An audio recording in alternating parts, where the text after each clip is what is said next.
اسلام کے فضائل، جو اسلام کے ہیرو ہیں، ان کا میں ذکر کر رہا تھا۔ چونکہ وقت قلیل ہے، میں صرف آج ایک ہیرو کا مختصر ذکر کروں گا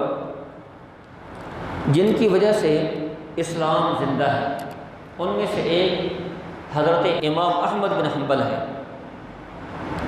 4 فقہ کے امام ہیں، ان میں سے ایک امام ہے حضرت امام احمد بن حنبل رحمۃ اللہ تعالی علیہ۔ سن 2 ہجری کا یہ واقعہ ہے۔ ہارون رشید کے دور میں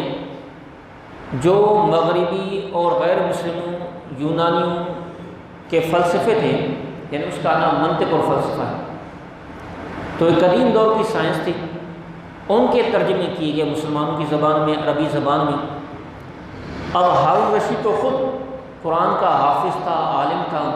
اس پر قرآن و حدیث کا رنگ غالب تھا، لیکن اس کے دور میں بھی ترجمے ہوئے تو اس کا ایک بیٹا مامون، اس پر یہ فلسفے منطق کا رنگ غالب آیا۔ آج تک مدارس میں منطق فلسفہ پڑھاتے ہیں، قدیم سائنس سے اور جدید سائنس سے پڑھاتے ہیں، لیکن یہ ایک اٹل حقیقت ہے کہ قرآن مجید اور انبیاء کرام کا جو علم ہے وہ اللہ تعالیٰ کی وحی ہے، اور جو سائنس ہے، منطق ہے، فلسفہ ہے، وہ پریکٹیکل ہے،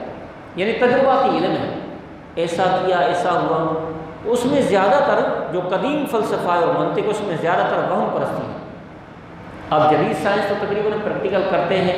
پھر اس کے بعد دیکھتے ہیں ایسا ہوا تو اس کو شائع کرتے ہیں اور اس کو عام کرتے ہیں، اگرچہ غلطیاں بھی ہوتی ہیں، لیکن قدیم زمانے میں وہم پرستی زیادہ تھی، چند باتیں صحیح ہوتی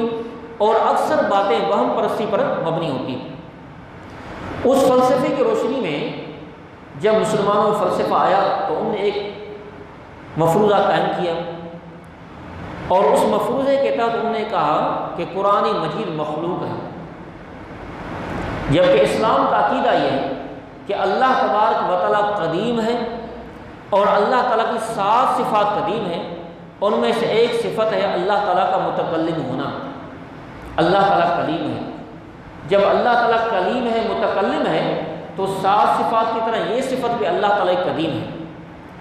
تو قرآن مجید قدیم ہے، کلام الہی قدیم ہے۔ اگر اس کو ہم حادث مانیں، یعنی بعد میں یہ ہوا، تو اس صورت میں اللہ تعالیٰ کا محل حوادث ہونا لازم آتا ہے، جو کہ کفر ہے۔ لیکن وہ فلسفی تھے، انہوں نے اپنے فلسفہ، اپنی سائنس کی روشنی میں کہا کہ قرآن مجید مخلوق ہے، تو محدثین کرام، علماء کرام سب ایک بات پر ڈٹ گئے، لیکن بادشاہ کا حکم تھا اور بہت سے علماء کرام کو شہید بھی کر دیا گیا۔ امام احمد بن حنبل رحمۃ اللہ تعالی علیہ کو جب قید کیا گیا خلیفہ معتصم کے دور میں، تو وہ جلدی فوت ہو گیا، لیکن اس کے سامنے امام احمد بن حنبل کو 28 کوڑے مارے گئے، صرف اس جرم میں کہ آپ کہتے ہیں قرآن مجید اللہ کا کلام ہے اور قدیم ہے، مخلوق نہیں ہے۔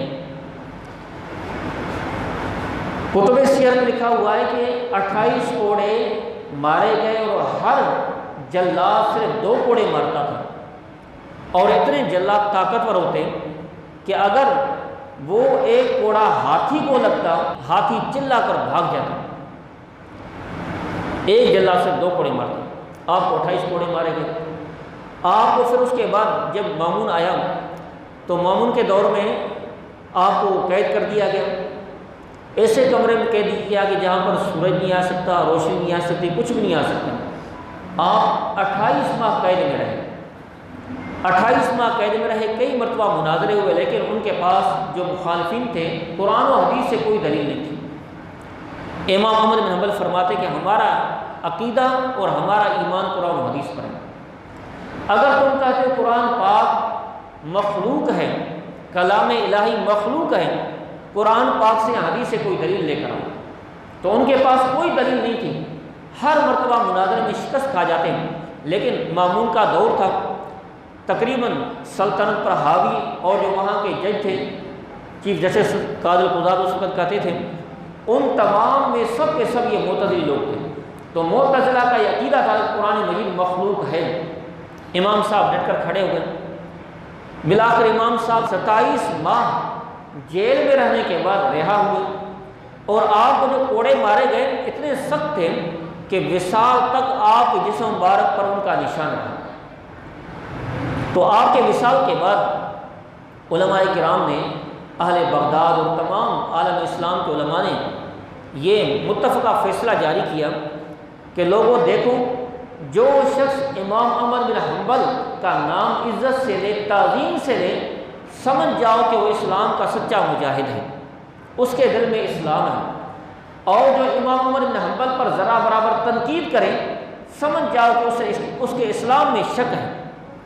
تو ان نے اپنی قربانی دی، ایک وقت کے بادشاہ کے سامنے، جابر ظالم بادشاہ کے سامنے ڈٹ کر کھڑے ہو گئے، اسلام کو بچایا اور ایک بہت بڑی گمراہی سے بچایا مسلمانوں کو، ایک کفریہ عقیدے سے مسلمانوں کو بچایا۔ تو اللہ تعالیٰ نے ان کا نام زندہ کر دیا، قیامت تک ان کا نام روشن ہے، اور ان کے نام کو اسلام کی محبت قرار دے دیا، اور ان کے ساتھ دشمنی کو اسلام کی دشمنی قرار دیا گیا، اور جو ان کے مخالفین تھے معتزلہ، ان کے نام مٹ گئے، ان کے نشان مٹ گئے، ان کا کوئی ذکر کرنے والا نہیں ہے۔ تو ہے طاقت اسلام کی، لیکن اللہ تعالیٰ جس کو چاہے اسلام کی خدمت کے لیے منتخب کریں۔ لہذا مسلمانوں کو چاہیے کہ اپنا عقیدہ مضبوط رکھیں، اللہ تعالیٰ سے محبت رکھیں، اللہ تعالیٰ کے حبیب صلی اللہ تعالیٰ علیہ وسلم سے محبت رکھیں۔ اگر کوئی دین پر اعتراض کرے فوراً اس کو جواب دیں، اسے کہیں کیا دوسری باتیں کم ہیں؟ ان باتوں پر کلام کرو، ہمارے دین پر کیوں اعتراض کر رہے ہو؟ جس طرح میں نے شروع کا، اگر تعلیم کی بات کر رہا ہے، اسے کہو اسلام ہمارا بنیاد ہے، اسلام ہمارا مذہب ہے، ہر مسلمان پر فرض ہے کہ اسلام کی تعلیم حاصل کرے، لیکن ہم پر یہ فرض نہیں کہ ہم انجینئر بنیں، ڈاکٹر بنیں، بے شک بنیں، اسلام اجازت دے رہا ہے، جس طرح ہم چاہیں روزی کمائیں۔ یہ ضروری نہیں کہ ہر عالم یا مدرسہ پڑھنے والا ڈاکٹر بنے، انجینئر بنے، یا کوئی بڑا افسر بنے، لیکن ہر مسلمان چاہے افسر ہو، ڈاکٹر ہو، انجینئر ہو، کوئی بھی، اس پر فرض ہے کہ نماز کے مسائل سیکھیں، اس پر فرض ہے وضو کے مسائل سیکھیں، اگر وہ شادی شدہ اس پر فرض ہے کہ بیوی کے مسائل سیکھیں، یعنی حقوق زوجین کہ گھر میں کس طرح رہنا ہے، بیوی اللہ کے نام پر حلال ہوئی ہے، اس کے کیا حقوق ہیں، اولاد ہو تو اولاد کے مسائل سیکھنا فرض ہے کہ اس اولاد کے مجھ پر کیا حقوق ہیں، پھر اولاد ہو گئی، بیٹا بالغ ہوا تو بیٹے پر فرض ہے کہ سیکھے مجھ پر ماں باپ کے کیا حقوق ہیں، یہ ہم پر فرض ہے، لیکن ڈاکٹر بننا، انجینئر بننا یہ فرض نہیں ہے، یہ ہماری ضرورت ہے، اور جس کو ضرورت ہے وہ بن رہا ہے خود بخود۔ اللہ تبارک و تعالیٰ ہمیں دین سیکھنے اور اس پر عمل کرنے کی توفیق عطا فرمائے۔ وما علیہ الا اللہ۔